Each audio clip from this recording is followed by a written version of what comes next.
नमस्कार, आप सभी का बहुत स्वागत है न्यूज नेशन के डिजिटल प्लेटफॉर्म पर। आपके साथ हूं मैं खुशबू मनोरमा मिश्रा, मेरे साथ है मेरी सहयोगी ज्योति तनेजा भसीन। और आज जिस टॉपिक पर हम बातचीत करेंगे वो बेहद महत्वपूर्ण है, क्योंकि प्रधानमंत्री मोदी ने जब तीसरी बार शपथ ली पीएम पद की, उसके बाद वो पहली बार पहुंचे हैं रशिया और ऑस्ट्रिया के दौरे पर। और देखिए ये द्विपक्षीय यात्रा प्रधानमंत्री नरेंद्र मोदी की रशिया, अब पीएम की इस यात्रा से बहुत सारे देशों को मिर्ची लगी।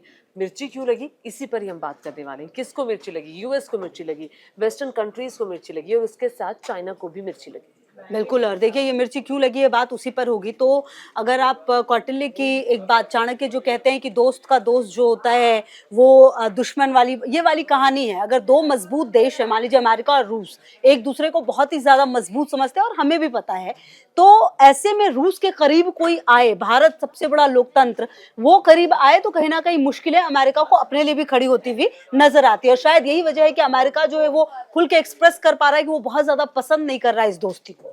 देखिए ये प्रेशर जो है, खुशबू, जिस प्रेशर की आप बात कर रही है, ये प्रेशर तब से ही अमेरिका भारत पर बनाने की कोशिश कर रहा है जब रूस और यूक्रेन का युद्ध हुआ था। अमेरिका चाहता था कि भारत खुलकर बोले रशिया के खिलाफ और अपने जो रिश्ते हैं वो खत्म कर दे, और जो वो मंगवाता है वहाँ से, अपनी ऊर्जा ज़रूरतें जो भारत पूरी करता है वो वहाँ से ना मंगवाए। लेकिन भारत ने अपना स्टैंड क्लियर किया। भारत ने कहा कि हमारे पुराने ताल्लुकात हैं, हमारे 70 साल पुराने रिलेशनशिप है रशिया के साथ।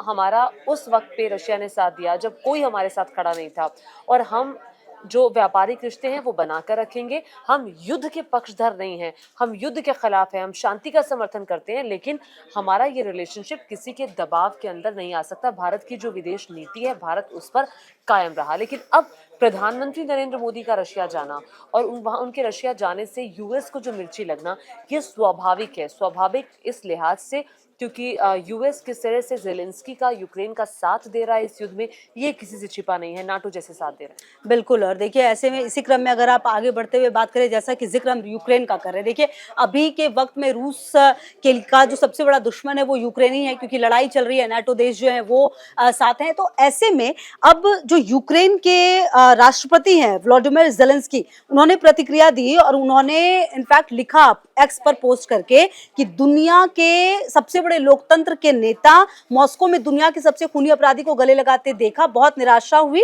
और शांति प्रयासों के लिए निराशाजनक है। लेकिन उनको ये समझना पड़ेगा कि यूक्रेन के लिए भारत हमेशा से खड़ा रहा है। यूक्रेन में जिस तरह की त्रासदी हुई, जिस तरह से लोगों की जान गई, मानवीय सहायता क्या पहुंचाने की बात कीजिए, भारत हमेशा से आगे रहा है। और पीएम ने कल उस मंच से भी कहा कि लड़ाई झगड़ों के बीच जो बातचीत है वो संभव नहीं है। इतने बड़े मन से प्रधानमंत्री का यह संदेश देना अपने आप में बहुत ही क्लियर बताता है कि भारत किस कूटनीति की तरह आगे चलता है। और पीएम ने ये भी स्पष्ट तौर पर कहा कि देखिए, जब कोई मरता है युद्ध में तो अच्छा नहीं लगता है, बहुत दुख देता है। तो जो बात वो कह सकते थे शांति के लिए, युद्ध को खत्म करने के लिए, वो पीएम की तरफ से कही गई।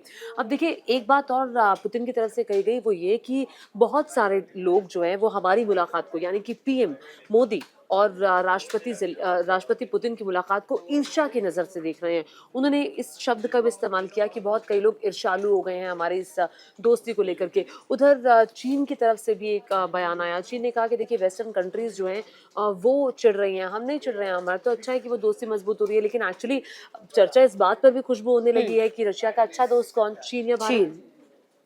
बिल्कुल। और देखिए ऐसे में अब एक बात आप ये भी समझिए कि अगर रूस और भारत की आप बात करें तो भारत और रूस के रिश्ते हमेशा से मेंटेन रहे हैं और हमेशा से ऐसे रहे हैं जहां पर देखिए यूक्रेन की लड़ाई चाहे जो भी रहे हो, भारत ने जिस तरीके से भी साथ दिया हो, लेकिन रूस के साथ जो भी डील रही हो, जो भी तेल की बात रही हो, उसमें भारत ने हमेशा अपने ही शर्तों पर काम किया है। तो आप समझ सकते हैं कि रूस के साथ संबंध किस तरीके के रहे हैं। और प्रधानमंत्री मोदी का वहां पर पहुंचना, पुतिन के साथ बातचीत करना, जो राष्ट्र सम्मान मिलना था पीएम को वहां पर, वो तमाम चीजें हुई। और पीएम ने उस मंच से ये भी कहा कि ये सम्मान सिर्फ मेरा नहीं है बल्कि ये पूरे देश का है, और भारत किस तरह से बदला है वो भी यहाँ पर इस मंच से उन्होंने बताया। लेकिन अब बड़ा सवाल यह है कि भारत और रूस के इस संबंध से किसको क्या फर्क पड़ता है, चाइना को क्या फर्क पड़ता है, क्योंकि देखिए चाइना बहुत क्लोज है रूस के। आप देखिए पुतिन की भी मुलाकात जो है वो भी हुई थी। तो ऐसे में आने वाले समय में और क्या कुछ प्रतिक्रिया आएगी, ये भी देखना बहुत ही महत्वपूर्ण होगा। बिल्कुल।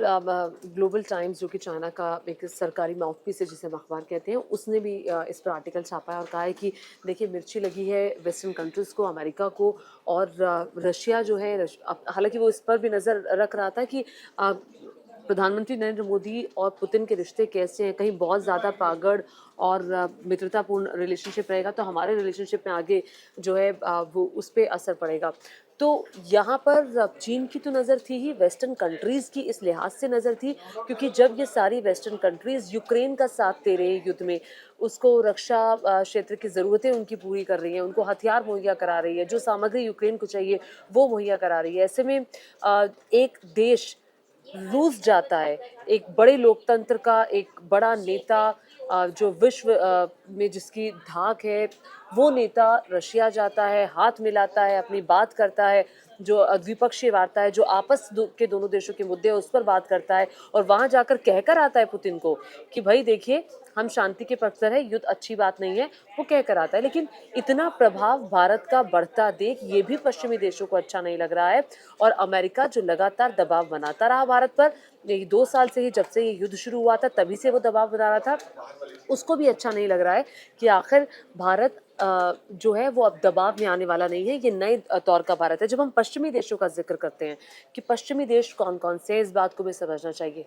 नॉर्थ अमेरिका, साउथ अमेरिका, और अगर आप इधर आ जाएंगे United Kingdom, France, Germany, Italy, Spain, Portugal, Netherlands, Belgium, Luxembourg, Switzerland, Austria, Sweden, Norway, Denmark, Finland, Iceland, Ireland, Greece, Oceania, Australia, New Zealand, Israel, तो इनको वेस्टर्न कंट्रीज़ के रूप में माना जाता है और इन कंट्रीज़ की नज़र जो है वो भारत और रूस पर थी और ऐसे समय में ये मुलाकात हो रही थी जब कल नाटो देशों की मुलाकात यूएस में। बिल्कुल, और देखिए इसीलिए महत्वपूर्ण, और इसी पर देखिए तमाम जो न्यूज़पेपर हैं वर्ल्ड के, उनकी तरफ से भी बहुत बड़े-बड़े आर्टिकल आए। देखिए बीबीसी ने एक तरफ से ये माना कि मॉस्को में मोदी ने संतुलन बनाए रखा। देखिए और ये बात तय है, चाहे पश्चिमी देशों की जो भी प्रतिक्रिया रही हो, भारत हमेशा से क्लियर रहा है, भारत का स्टैंड हमेशा से क्लियर रहा है कि उसे मानवता के साथ जाना है। भारत ने कभी भी युद्ध का साथ नहीं दिया है। भारत ने हमेशा कहा है कि जहाँ पर भी इस तरह की स्थिति बदलेगी, वहाँ पर हम मानवता के साथ खड़े रहेंगे। और ऐसे में देखिए बीबीसी ने ये क्लियरली लिखा कि तीसरी बार प्रधानमंत्री चुने जाने के बाद पीएम मोदी की ये द्विपक्षीय वार्ता थी, तस्वीरें जो हैं वो दिखाई गई और यहाँ पर यह भी कहा गया कि नाटो देश जहां यूक्रेन पर मॉस्को की कार्रवाई की कड़ी निंदा करते, वही मोदी ने पुतिन की साफ शब्दों में आलोचना नहीं की। देखिए आलोचना हो भी नहीं सकती, एक देश अपने देश के अस्तित्व को बचा रहा है और ऐसे में अगर दो देशों की लड़ाई है तो उनके लिए अपनी अपनी प्रतिक्रियाएं होंगी। देखिए रूस को सब सही लगेगा जो भी यूक्रेन में होगा, यूक्रेन को अच्छा लगेगा जो रूस में, मतलब चीजें बदलेंगी। तो ऐसे में भारत का संतुलन जो है उसका जिक्र बड़े बड़े न्यूज़पेपर्स में भी किया गया है। अब देखिए हमें ये समझना होगा कि भारत और रशिया की जो दोस्ती है उसका आधार क्या है। 70 साल पुरानी ये दोस्ती, आप याद कीजिए 1947 का वो वक्त जब भारत आज़ाद हुआ था, उसके बाद सोवियत संघ एक ऐसा प्लेटफॉर्म था, एक ऐसा मुल्क था जिसने भारत के साथ राजनयिक संबंध सबसे पहले कायम किए। फिर याद कीजिए जब भारत के अंदर संकट था, अनाज का संकट था, भारत अमेरिका गया, अमेरिका से उन्होंने कहा कि हमें संकट है, बहुत सारे देशों से भारत ने गुहार लगाई, लेकिन मदद किसने की? रशिया ने मदद की। और उस वक्त 1 लाख टन गेहूं की मदद का रशिया ने एक सौदा हुआ था उस समय। और उसके बाद जब 1971 में भारत पाकिस्तान युद्ध हुआ था, बांग्लादेश जब अलग देश बना था, उस वक्त भी भारत का साथ रशिया ने दिया था और भारत को रक्षा क्षेत्र की जो भारत की ज़रूरत थी उसको पूरा किया था, हथियार रशिया की तरफ से मुहैया कराए गए थे। तो बहुत सारे प्लेटफॉर्म्स पर खुल करके रशिया ने साथ दिया और हर प्लेटफॉर्म पर भारत उसका धन्यवाद देता रहा कि हाँ जहाँ जहाँ साथ दिया। लेकिन जब युद्ध की बात आई तो भारत ने सीधे तौर पर रशिया का साथ नहीं दिया। भारत ने साफ तौर पर अब इस पिछले अगर 2-2.5 साल के दौरान जब से ये युद्ध शुरू हुआ है, अगर आप देखेंगे तो भारत के जो प्रधानमंत्री नरेंद्र मोदी हैं उन्होंने यूक्रेन के राष्ट्रपति से भी लगातार फ़ोन पर बात की और व्लादिमीर पुतिन से भी बात की और कहा कि हम शांति के पक्षधर हैं, आप युद्ध छोड़िए, आप बातचीत से अपने मसले को सुलझाइए। ये बात कहता आया है भारत, और भारत अपनी विदेश नीति के तहत ही आगे बढ़ा है। भारत कभी किसी के दबाव में नहीं आया। जो हमारी विदेश नीति है कि हम किसी का साथ नहीं देंगे, जो सही बात होगी वो कहेंगे, और वही कहता हुआ वही करता हुआ भारत प्रैक्टिकली नजर भी आया। बिल्कुल, तो चलिए लगातार नजर रहेगी कि क्या कुछ होता है। वैसे पीएम की अगर आप बात करें तो वो लगभग 26 घंटे रूस में रहे, 5 से 6 घंटे जो है वो व्लादिमीर पुतिन के साथ रहे और इस दौरान औपचारिक और अनौपचारिक अगर आप बात करें तो 4 मीटिंग भी हुई दोनों के बीच में। तो आगे क्या कुछ इसका परिणाम निकलेगा, इस यात्रा के बाद का क्या कुछ देखेंगे हम, ये अपने आप में बेहद महत्वपूर्ण। आप रहिए लगातार हमारे साथ।